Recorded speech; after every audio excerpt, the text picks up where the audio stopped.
Well, hello. Thank you very much for joining us in another session of this year event. Tonight, tonight for me that I'm in Portugal, but for today we're going to have Michael with us, and we will explore how the events of the past year have created a perfect storm for disruption and an opportunity in how everyday people handle their money. Well, Michael, the stage is yours. Hi, thanks so much. I appreciate you and everyone who's here. I know it's sort of late in the conference, so I really do appreciate it. I'll try to be as generous as possible with your time. Hopefully, everyone can see my screen. So, again, my name is Mike Middleton, and my presentation is XR Immersion and Financial Advice with a rather dramatic subplot of why 2023 changed everything. I do want to start quickly. I will skip going too deep into my bio, but I do co-own and run two companies that are in the XR space, Toward XR and Seedbolt. You can look them up at any time. They're both in a very similar space, one more on the industrial side, one more on the fun and games side. I also have a long-time relationship with Markov Processes International, a leading quantitative financial software provider to asset and wealth management. So the important thing today is that everyone knows that I'm here, and all opinions expressed in this presentation are my personal opinions, not necessarily those of any of the companies that I listed above. So I'll also say that this was originally developed as an idea for US-based companies and their investors. Obviously, financial ecosystems and realities vary widely around the world. So, I do still believe it's relevant to global XR because I believe the tech trends are going to fundamentally disrupt traditional US-based services in favor of potentially global systems. But I have tried to bring as much of this focus today on XR specifically. I'll also be talking a little bit at the end of the talk about a white paper that's coming up. And I'll note that part 2 of that white paper will be specifically global in scope. So the question to start with is, what's so special about 2023? And I say that in part because as I've been socializing this talk for a while, some people have pointed out some things that are all correct. Artificial neural networks go back to the mid-20th century. There's nothing new there. Extended reality certainly isn't new. And I think a lot of people on this conference know that it's tremendous, but it's had a sort of a slow road to adoption. Artificial intelligence isn't new, and various pressures on financial services that were supposed to disrupt it all, like robo-advice or blockchain and crypto, have all promised to disrupt this whole thing. And the fact is they haven't, right? The incumbents are still doing fine for the most part, and traditional systems are still in place. So what is so special about 2023? And the answer, I don't think, is going to surprise too many people. One of the key things is generative AI. And, I'd actually entered the prompt "A Man with a Beard" speaking at the Global XR conference and gotten this far more dramatic and impressive looking version. And the fact is, it took about 3 seconds to do. And generative AI has exploded onto the scene. And even with Chat GPT launching last year, it really broke out this year, right? It's become the theme of the year. And we get a lot of information about how people would try and use or abuse it, right? We've seen firsthand um, professionals like lawyers and doctors and financial advisors using these tools very successfully, or in some cases, embarrassingly not successfully at all. So we've learned something pretty interesting this year. Not only have we been given this tool of generative AI and seen where it might take us, we also saw very high adoption across age groups, very quick normalization among young people, but also normalization very quickly in professions, in places where it can directly reach in and it can affect people's lives, often in the background without it being a visible part of someone's tool set. So I think that's going to make a tremendous difference in how money is managed and how financial advice works going forward.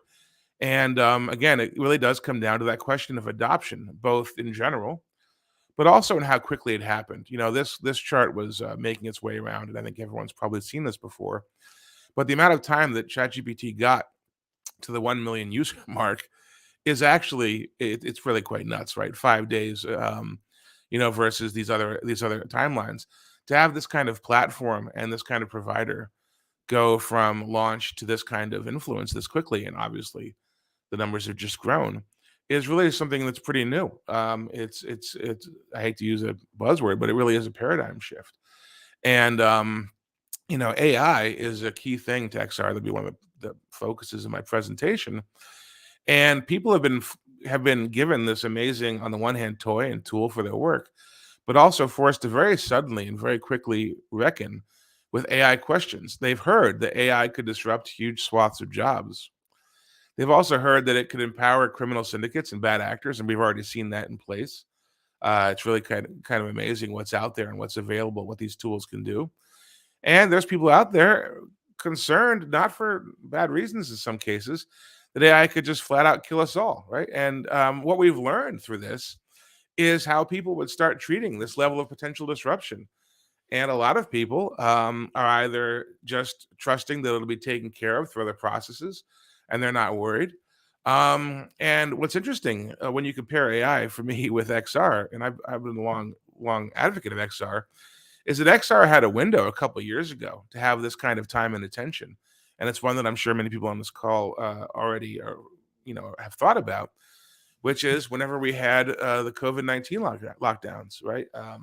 This was a perfect time period during which people might start to explore this. And the fact is that breakout moment didn't happen. And that's not to lump all of extended reality into one camp. Obviously, augmented reality via social media filters, as an example, has become a written in part of everyday life for people. And a lot of people also um, have started to experience sort of augmented reality or mixed reality moments in ways they may not even sort of lump in. Whereas virtual reality has obviously struggled for adoption.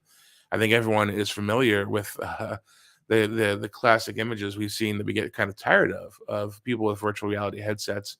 Marketing related stuff that gets thrown out. I'd put in virtual reality headset for this talk, and it'd come up with this image. Right? We've seen so many of these that we sort of get a little bit immune to them.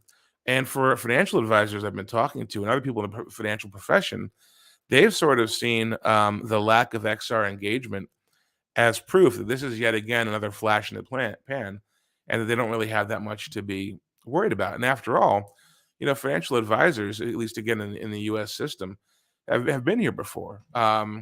It may be, a long time ago that in the U.S. at least, people would sit down with you at your kitchen table and try to sell you an investment product. So that does still happen. In fact, the last company I worked at basically operated on that model. But there's been a lot of doomsday moments over the years for the idea of a person directly selling you financial products. There's been the multiple attempts to rise robo advisors up. There have been the rise in passive investments, the exchange traded fees, and people just not having enough money to invest, and bank branches closing, and target date funds, all these other things. And again, by region, you have different pressures on fees and on structures and how we take in investment products. We also have a lot of pressures in modern life, and again, little bit U.S. focused here, on how people try to operate with a much more complex financial picture and the breakdown of traditional goals. And all of these things are out there. All of these pressures are out there, causing someone to say, "How am I going to respond to this?" And there's a really great paper by Accenture about how they think people are going to respond to this, and their response is that people, experience flight whenever they're faced with these kind of dangers. And the question is, of course, are they going to fly away from traditional financial systems? Then what are they going to fly to? They're going to fly to what they trust, what makes them comfortable. And so that really, raises questions. What is it that makes them comfortable, and what platforms will be there to be part of that solution? So when I was doing some research for this talk, I came upon this headline. Nearly 80% of young adults get financial advice from this surprising place. Now, the surprising place they got it from turns out in the article to be social media, including things like Reddit, which to me wasn't particularly surprising at all. Um, but what I found more interesting was that even when people got their information, what they often would start doing with this new tool, with ChatGPT specifically, is they'd sort of use it as an auditing tool, as a way to quickly check and say, "Hey, someone told me this, but does that make any sense?" Right? Or to do a second check. And there's a quote that I list on this in this presentation, maybe small on the screen right now, from Kevin Keller, the president of the CFP board. Most people are consulting these resources, are verifying what they hear with a financial advisor. So there's certainly still an appetite out there for expertise, but at the same time, sort of we have seen this use of these tools to test expertise, and I think that's going to affect the way that the way that XR fits into the lifestyle of people, and how it blends their finances into other elements of their life. Now, one of my favorite online reads is by Rex Woodbury. He writes this digital native Substack, which I really think should be required reading for anyone interested in the topic. I mean, every time it comes out, it really is fantastic. And he had put together this series of concentric circles, sort of showing about how we sort of view trust and interact with each other, and the various platforms that operate in place of that. And I have been talking through with people of different age groups and different elements of my life, sort of where they place their trust and where they find answers to questions using these different platforms and then these circles. And sometimes it actually can skip from one circle to the next. And I think it's actually very interesting if you sit down with people in your life over the next couple of days and ask some of the questions that I've been asking people in my own life. Sort of, what are the platforms or channels through which you can be convinced of something? A lot of people haven't really thought about that too much. What platforms do they trust inherently more than other platforms? And what are the platforms or channels to which you turn when you don't trust something, right? Where do you go to audit your information? Because that tells you a lot about who you trust and how you take in information and what kind of data you find interesting. I've also been asking, getting surprising answers to these questions. Do you trust the people with you spend the most time with in your life? And that would include online. If you look at the usage statistics for online games and experiences, it's pretty amazing how many people will spend hours of their day in whether it's Minecraft or Roblox or any of these other ecosystems. They might spend more time there over the course of a week, including the weekend, than they do with any of their coworkers on a one-on-one basis, right? So the experiences they're getting there do build a sense of comfort and trust. I also ask people, do you trust a company more because you trust it less? In other words, because you know it has an agenda, do you at least know how to parse the data? And does that, cause you to maybe trust a platform by the same token more than the people on it? And this led to a question I was asking, and it really does bring XR back to this question. Um, do people even have friends anymore? And I only bring this up because a lot of people over the last few years have told me that they feel like they have less friends than they used to. And some of the younger folks I spoke to at a recent conference, people that are solid generation younger than I am, told me that they don't really consider themselves as having friends per se. They have a lot of acquaintances, but they don't necessarily have a best friend. And if they do, it might be online. And that opens up an avenue to people who might be willing to try new, highly immersive experimental experiences with things like XR, because they might not feel that they're really missing out on things in the real world. They might find that this will provide them with avenues that they don't have in the real in the so-called analog world. And that, that kind of shift in their approach will carry with them their spending habits, their trust habits, their behaviors, and how they network and how they interact. And the Wall Street Journal had run an article only a couple months ago referencing this. People starting to have best friends that are actually AI chatbots. And just as if you can have that kind of connection with generative AI purely in a text interaction, it only stands to reason that once you have the capability with XR to have an immersive relationship with, for example, an AI generated avatar, it will become more real and very compelling. And we'll talk about that a little bit more as we go through the presentation. So I think everyone's probably heard this quote from Clive Humbly that data is the new oil. And the fact is that we know that data has always mattered.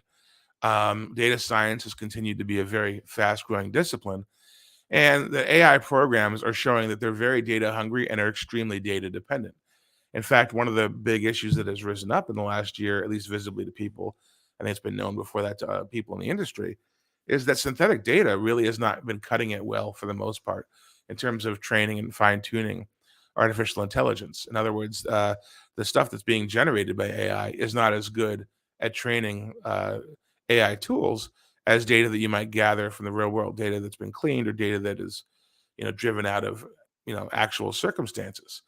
And this matters a lot because AI needs data, and XR really is a pathway that might be able to provide the kind of ongoing real time data and the kind of rich, sophisticated data that, frankly, might not be able, to be gathered elsewhere. And I probably should have done this earlier, but I figured for an XR conference, it may not be as necessary. When I'm saying XR and extended reality, I am talking in an umbrella term here. So not only virtual reality, but also augmented reality and mixed reality. All these different types of ways in which we interact with between the analog and the digital world together in concert. And obviously, those ways of gathering data can be fundamentally different. It's one thing to be putting on a virtual reality headset and sitting in your house and interacting with it. It's another thing to be walking down the street and to have data gathered about you because someone else is wearing an augmented reality headset or because there is some sort of mixed reality tracker that's in place that can take information in and can turn it into interactive experiences live in your environment where you're not involved with the device, you haven't consented to anything, you don't know who's gathering it. So all this kind of data is out there, and I think that XR is going to be the kind of tool that's needed to feed the AI beast and the business models that are resulting in it. And that means that you're going to find an incentivization among companies that have AI driven business models to make a XR work and to make XR cross the paths that it couldn't cross or overcome barriers that it was stuck on before. Um, so we also know that data is highly problematic. And again, I think anyone who's in the industry, will understand this pretty intuitively. The way data is collected, analyzed, and shared can be deeply flawed at best, or at worst, intentionally biased. All kinds of structures and assumptions go into data collection, all kinds of asymmetrical systems that have existed historically. It's all built into this. And, anyone who's worked in market research knows how you frame a question will determine the answer. So data can be horribly manipulated. It can be mistakenly manipulated and given more power than it deserves. And data can drive decisions that affect people who don't have a voice in its collection or analysis. And so, one of the problems with XR right now is that those of us seeking to promote it and seeking to gain it more attention and more onboarding in public life have a tremendous ethical responsibility to think about how these various layers are going to affect people, even though, including those who don't want to opt in, while also having tremendous benefits to human life, as I believe extended reality has and will continue to do. Um, my friend Alex Petralia has a blog online that I think is worth reading for anyone who enjoys data as a concept, and he actually traces through data. Sort of, he worked in data for a decade and then went back and sort of tried to build a theory of it from the ground up. And he, of course, in the process of this, focused on metrology and the science of measurement. And one thing that he pointed out, and that I think brings us to the XR question, is that with data, you're always seeking to get, or with measurement, right? You're always seeking to get certain properties more refined. You're looking for better resolution, the same way that camera resolutions over time have gotten, larger and larger, and therefore given us much more information in an image, much sharper images, much more rich images to work with. We're also looking for accuracy, obviously, of data, and we're looking for precision. And just as you can gain new layers of precision with a microscope over the naked eye, over time we know that we're going to be taking in all this new data that's going to become available from us. And I don't know offhand from headset to headset how much virtual reality captures about a person in a minute. I know that there was one headset, a few years ago, that was capturing around 5,000 data points on a person per minute. That kind of data is going to be um, providing all sorts of new rich layers to these various tools we use for measurement, and of course require interpretation. And people are starting to, I think, wake up publicly to this. Obviously, regulators and legislators are ahead of them in many cases. Everyone's probably familiar with what Europe's done in the last few years, or the European Union rather, has done in the last few years to try to lock down data. And there's also a lot of polls out there showing that people are waking up to the possible data implications of various platforms. Now, I use this one chart that I found that had to do with TikTok, but that was sort of a public discussion point here.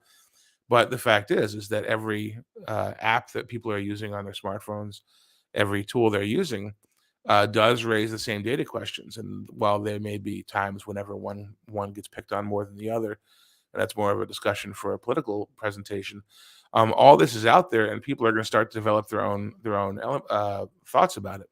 But what in many cases I found as I talk to people who are not in the XR industry is that there's a lack of understanding of how um, comprehensive data collection can actually be. I think a lot of people who worry about data on their mobile phone feel a certain consolation. They can say, "Oh, if I leave my phone at home, well, at least it's not tracking information on me, right?" And in the course of putting this together, I was incidentally looking at the site of the Voices of VR podcast, Kent Bias podcast, which is fantastic. It's one of my favorites. I appeared on it last year in regards to a paper I'd written for the IEEE. And for a particular show, there was an image up that I've actually started to show to people and to sort of give them a sense of just how much data is really out there. And when you start looking at XR use cases and give people a sense of all this data that lives out there, they start to realize that there may be more that they're exuding than they know or understand. And they're going to be looking to industries, including financial advice and doctors and lawyers, to pass standards and guide them and look out after them. And obviously, this is going to be an ongoing debate. I'm sure many people here have seen the recent Tech Optimist manifesto that came out, which had its opinions about things like regulation for AI. And I know that I've been involved for years on the XR side in ethics groups, and there's just very, very different views on what constitutes ethical use of XR and how worried we have to be about having sort of new regulation versus enforcing old regulation on things like data. And when that happens, I sort of say to people, just let's not make the same mistake. When I was a young man, I was struck after the 9/11 attacks in the U.S. by a term that was used by the committee that did a report on it. They use this term failure of imagination. And I often will say to people, when it comes to immersive worlds and data and how immersive worlds are going to affect our lives, let's not commit a failure of imagination. So, as part of that, I do want to sort of bring a little bit to this to some high level ideas of where things like financial advice could go and how XR could really change what it means to be involved in your own finances moving forward. Some of these are pretty straightforward. Some of them are more out there, but in all cases, they're things that people have already talked about. They're things that people are already thinking about. There have been papers written about them. There have been, in some cases, products launched in these spaces. So while some of the ideas here may seem more far fetched, all of them do have some foot in the practical world. Um, so let's imagine for a second financial advice, in an XR AI combined world. Once these two types of tools are sitting together and really communicating with each other, feeding to each other what each one needs from the other. Um, there's a concept called a family office, where a wealthy family basically is able to have its own investment apparatus built around it. That kind of service has become, over the years, has floated down through ultra high net worth people to now just sort of high net worth people. And I really think there's going to be a time when those types of services are going to be able to use XR and AI lumped together and provide people a more rich experience, even people who might not qualify traditionally for that level of oversight of their finances, because it's going to take guesswork out of the equation. It's going to give people a lot more data to work with, and with that data, they can afford to offer services more reasonably, in a more reasonably priced way. And as part of that, I think financial advisors, as a tradition, as a profession rather, are going to have to expand their business to do far more than just sell and manage investment products, possibly teaming up with groups of other professionals, as already happens in financial advice. A financial advisor will have a relationship with an attorney and an accountant, the people who think about taxes. They'll have this group together. But there's going to become, I think, a focus on a more comprehensive and holistic series of services that really does link to goals such as shopping and travel and lifestyle. And that it'll really help sort of niche based groups find each other. And those groups are going to want to have experiences with each other, whether or not they're located in the same area. They're going to look for experiences. That's one of those things that's coming up more and more, not only in internet culture, but even traditional financial advisors and credit card companies found over the last few years that focuses on traditional goals like owning a home, for example, have shifted towards people looking for experiences, whether it's cooking with a celebrity chef or going on some sort of interesting trip. And as those experiences become more a part of what people place value on, there's going to be a desire to give those experiences to people, even those who don't necessarily have the capability to travel or the finances to travel. And I think XR is going to be looked at as the way to deliver those capabilities to those who maybe can't immerse themselves in a real world opportunity of the same type. And when that happens, financial advice itself may become less of value in a client size versus having someone who curates your overall advice based on your life.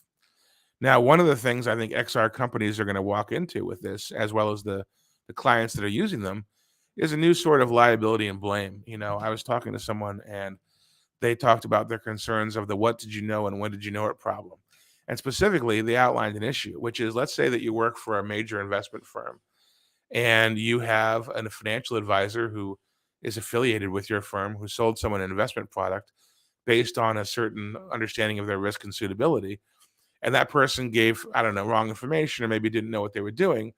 Well, your company, meanwhile, in another division of your company, you bought data that actually has that person's intimate health information, and you should have known they couldn't have afforded a particular decision, right? Those types of situations, which have historically been very disparate, are going to be pulled together more as we get more holistic experiences. We're going to be expecting companies to know more about a person. The more data that's available, the more we're going to expect them to know, and the more intelligent and intuitive we're going to expect their decisions to be. And that's going to obviously bring all kinds of problems to the fray. Um, by the same token, the question that came up was, how does a financial advisor know if a client of theirs who's moved, for example, in this case, the financial advisor's client had moved to Costa Rica? How are you going to know if they're experiencing sundowning effects, or maybe they're under the pressure from unseen actors, people in the commune, people that live nearby, a local government? You don't know, right? You're going to want some way to collect data about them that you can trust based on your experiences with them. And an XR headset and its ability to collect data, including medical data, may become a tool that you eventually need to be able to point to and say, listen, the data shows that they were calm when they made this decision. And it may sound a little bit dystopian, but there could be a point where liability conversations push us in that direction. Um, I was also talking to someone, and they brought up a question that was sort of germane to this, which is the sort of room in a senior center care center problem. That was their term for it. Essentially, they had been trying to find a residential home for an elderly relative for whom they're a caretaker, and they noticed that as they were doing an online tour, there was a live person doing an online tour. The one bedroom they were shown um, had more background noise playing, and then whenever the person went to the two-bedroom apartment, which was more expensive, it got suddenly very quiet, and there was sort of a quiet music playing. And the person sort of thought to themselves, I don't know if that was accidental or on purpose, but it doesn't take much time to wonder about if there'll be a time whenever you're in an immersive environment in a relationship with some sort of company, and the company is using either it could be a combination of noise or visual stimulations or even haptic feedback to try to influence your choice in one way or the other. How are we supposed to know that? How are we supposed to gather that kind of information? How are companies ranging from financial services companies to professional service providers like doctors supposed to know what your experience actually is with an XR device, especially if it's one that's not directly attached to it, if you're more of a mixed reality environment? These are really questions that are going to have to be solved, and that are going to, I think, spur new business models and drive new ways of thinking about what it means to interact with a professional, based on what kind of data is available and therefore must be considered and collected. So again, the XR solution, would be that financial advisors move beyond just selling and managing products, or other professionals maybe move in. Geography really could struggle as a factor. I know many people now who manage finances for relatives or multi generational households, including across political boundaries, whether they're state based or they're country based. And obviously, politics and regulation are going to battle that, but it is a reality. And they're going to look for people that can give not only a holistic view of their finances across borders. They're going to look for ways to share experiences and questions with their family. And if the fact is if we can all put on a VR headset and we can be looking at the same charts, you can see if um, your let's say that your mother is up there in years, and you want to make sure she's paying attention and she's understanding what a financial advisor is telling her. Well, VR headsets offer things like eye and attention tracking, haptic feedback response to try to gain someone's attention. These types of things are going to be considered and are going to have standards based around them when it comes to something as complicated as someone's finances.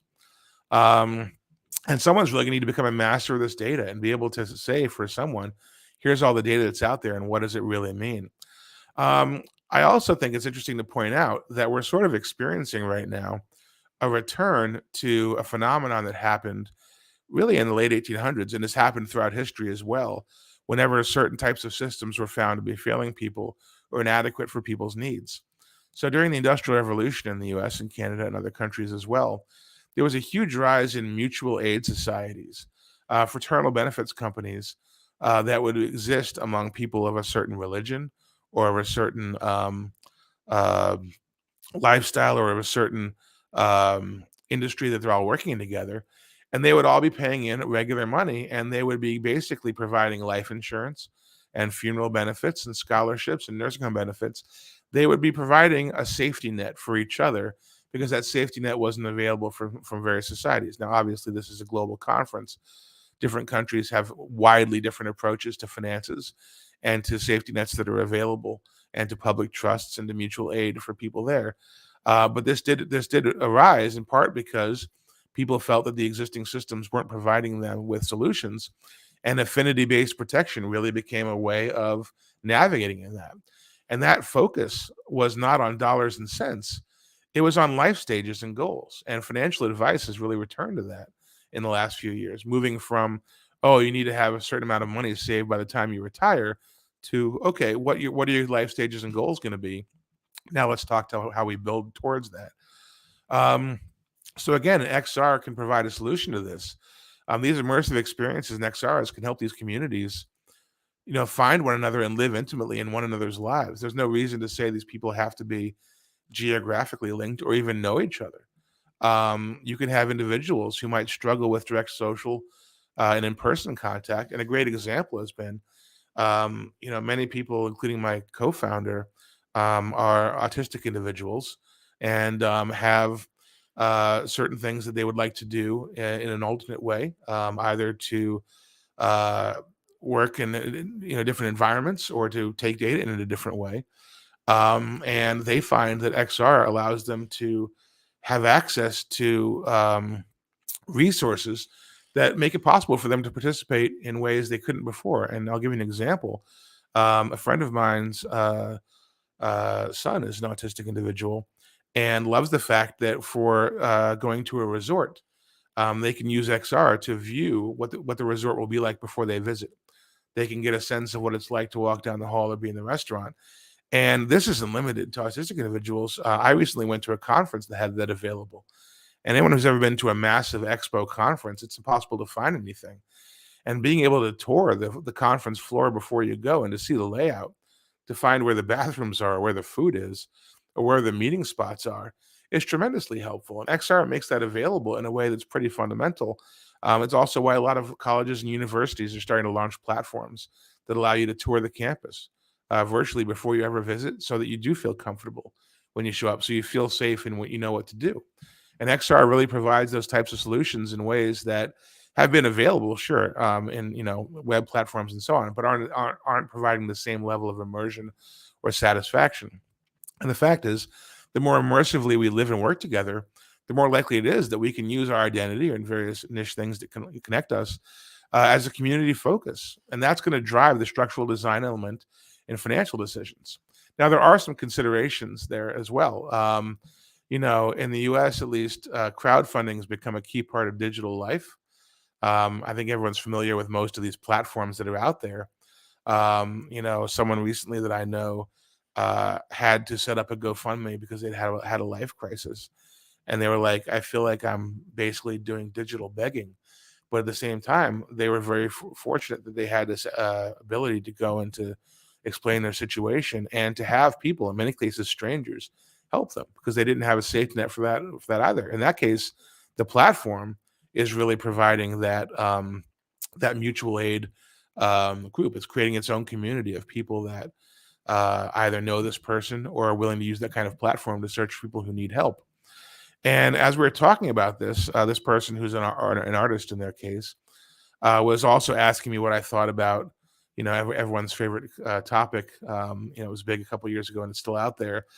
These NFTs that allow you, the non-fungible tokens that allow you to track a work of art when it's sold and to make sure that when every time it's resold, the artist gets part of the commission. And by the same token, this person said, I wonder if someday, I'll have transactional investment in the lives of other people. Will the students that I've taught that go on to be successful, will I get a 0.1% share in their income? Will I have essentially an NFT in their success? Is that how we're going to be involved with each other? And that's not necessarily related to XR, but these elements, these technologies do work together. I do believe that XR capabilities will bring us into the lives of others in more intimate ways, and that will have a direct impact on crowdfunding. Not only for people who had an emergency, but also in the lives of people that we want to support artistically. And if you think about it, how much more do you think a fan will do to promote a song or a novel? If that fan sat for hours in real time and watched the artist, work on it, right? If they feel that sense of ownership, if they feel like they were there, almost a collaborator in the process. And that question of process really is an important one when it comes to XR. XR is going to allow the processes of our lives, these mundane moments, to be categorized, observed, tracked, and commercialized, and to be participated in. And when it comes to that, when people put time and effort into something, they do think about it in terms of an investment of types, and that does speak to transactional question. Now, I know I'm sort of getting long on time here, so I'm going to go a little bit quickly through the next step of this, which is that a question someone asked me recently was, will my next advisor be a celebrity? After all, we're getting more involved in the lives of celebrities. They're more involved in our own lives. We've got celebrity scams for people who think a celebrity reached out to them to ask them for money. We have ways we can directly financially support celebrities and influencers. I only recently learned that there's celebrities starting their own charter schools and branded programs and lifestyles and credit cards. All these elements cause us to be more intertwined in each other's lives. And given that we've already seen people using generative AI to talk to their favorite celebrities, is it really a stretch to imagine that if you have the ability to use XR to immerse yourself with someone, even if it's a digital avatar or an AI generated video of them, that you're not going to be more drawn in and more willing to make financial decisions based on that? And, obviously in most places, financial advice is heavily regulated. But at some point, data ownership may be worth the costs. It may be worth the cost for people. People want to feel like, authenticity is an important part of the online experience for many people. Many influencers have had their worlds fall apart due to not being perceived as being authentic. And if you can participate more heavily in that, you might feel like this is more of an authentic experience. I'm willing to invest in this, even if it means I don't necessarily beat the market long term. There's a couple other questions that I want to raise to people, which is, as more of this data becomes available, and as professionals are using it more, are we going to end up basically having professionals make recommendations to us based on our own data and essentially act as our own advisors? How are we going to understand our environments that collect data and how it affects us in turn? How are we going to visualize that? This actually got brought up. I actually added this today because I was on the phone with my doctor. We were talking about something, and I thought to myself, imagine if you're in your own home and you pick up a slice of pizza, and in your field of vision you see a note that reminds you that your health insurance provider and your doctor are going to know that you ate it. Or by the same token, what if you get a memo that reminds you that the gym visit you promised yourself in exchange for that pizza never happened? Right? These types of micro nudges are possible with XR, and they can be tremendously positive, or in this case, tremendously annoying. But there are things that are going to be possible and that can happen, and all those things represent not only moments in our lives, but data to be collected and data that could drive financial decisions. I'll sort of close up really quickly here. We are in a point of right now in our lives where new platforms are coming in place, and also where people have the ability to live longer and to think. And I'll just sort of put the whole thing on screen here to think about new goals and new capabilities. More than 10 years ago, a financial advisor client of one of one of the firms here had said that he had been told that the first person to live to be 150 was already alive and was 50 years old. And he was curious how that was going to affect the way that he dispensed financial advice. And the fact is, I told him, I don't know. That's a very good question. Likewise, what if it becomes a thing that everyone wants to take one of these high cost rides into space? Those become lower cost. These are simply goals that didn't exist. What if work disappears? And I used parentheses here because I know people that really are afraid work's going to go away, and I know the people that hope work is going to go away. But what kind of new endeavors are going to be made available and necessary by extended reality to fill the gulf in people's times when people maybe feel like a lack of purpose? So much of our physical infrastructure in the world is based on work and on supplying people locations for work and shipping. Are there places that are going to suffer for not needing to be visited anymore for work? And by the same channel, what will XR do to pick up that slack? One question is, will XR suffer the problem of being the bearer of bad news? When you finally have the ability to go into any fantasy you want and it's not enough, how is that going to affect, how we think about XR as a technology and where we seek answers? So I'll actually get now to my closing slide, which actually came up recently. Someone said to me, what if you could use an augmented reality headset or glasses to live in the New York of your childhood? And they were talking to me specifically via augmented reality. And I thought about that because I've had relatives over the years who've had dementia, Alzheimer's disease, or other issues like that. And in one case, um, that person was looking for a retirement home, a retirement community that actually builds out a grocery store that's more like what they knew when they were as a child, because they had those memories in store and they could navigate that more safely. And so the question was, what if someone could navigate independently and live their lives longer with XR technology? Because they're able to drive around their neighborhood and it looks the way they remember it, the way they knew it for 50 years before exit signs changed, before new buildings got put up. What will that mean for our lives as we navigate?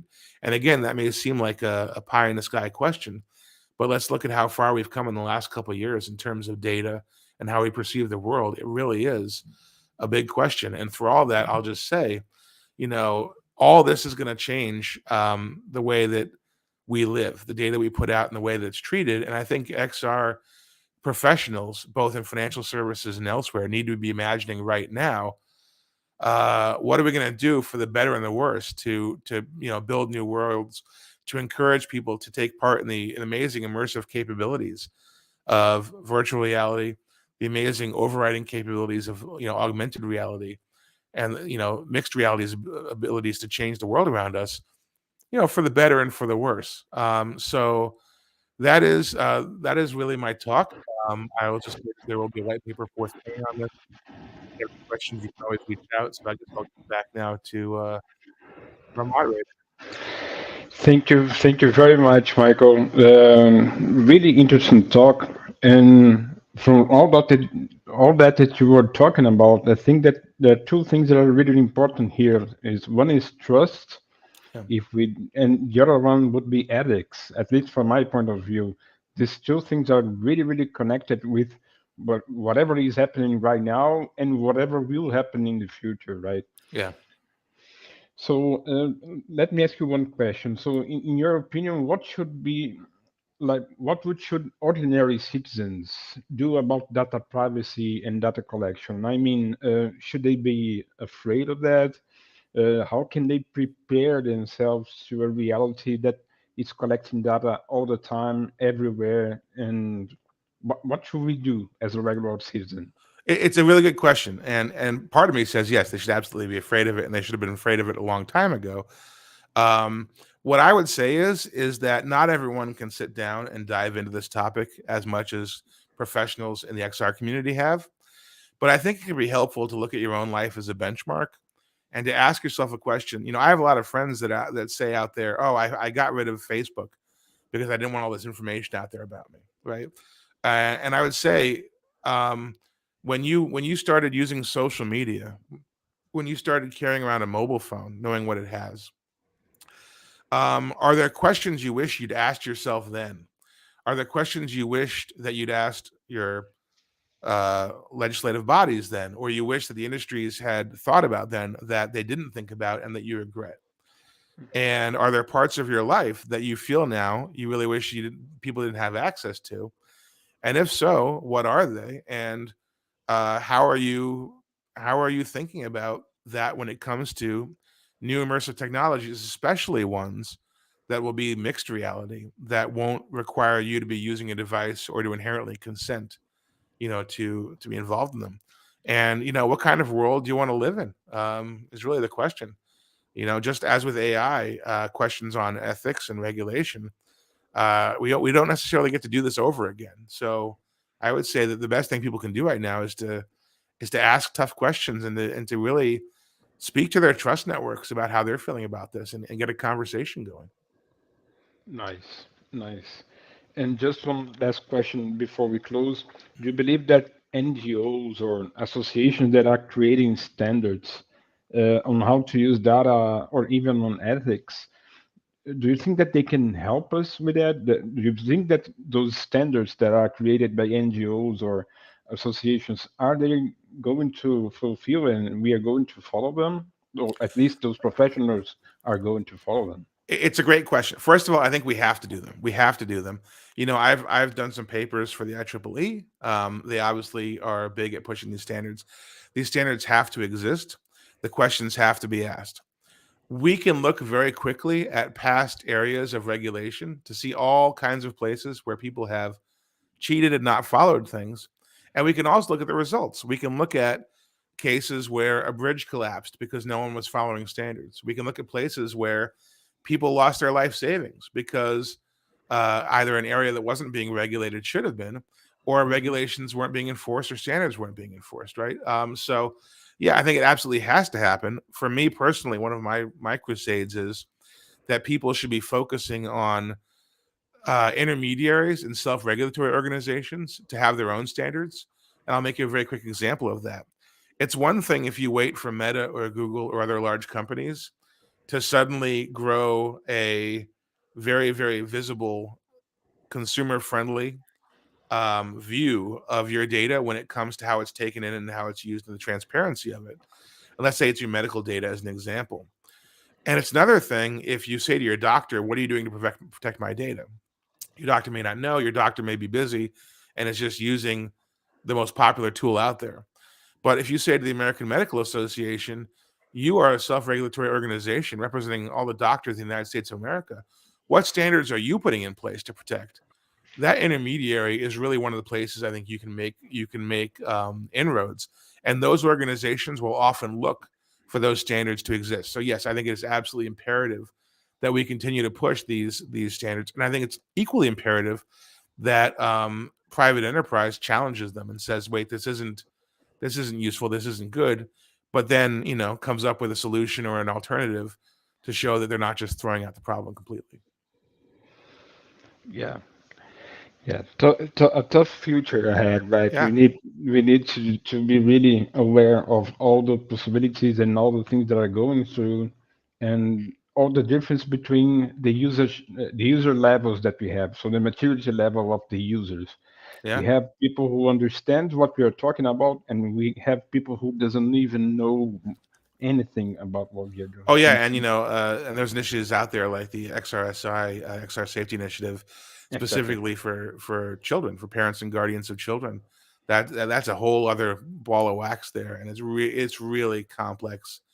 And as XR takes off, and as I believe it will, it's going to get pretty difficult pretty quickly. So I think people need to form vocabularies and structures in their head about how to think about this now to navigate those, even in their own careers, even if this isn't necessarily their passion. Yeah. So I won't take more of your time, Michael. Thank you very much for joining us Thank you. today.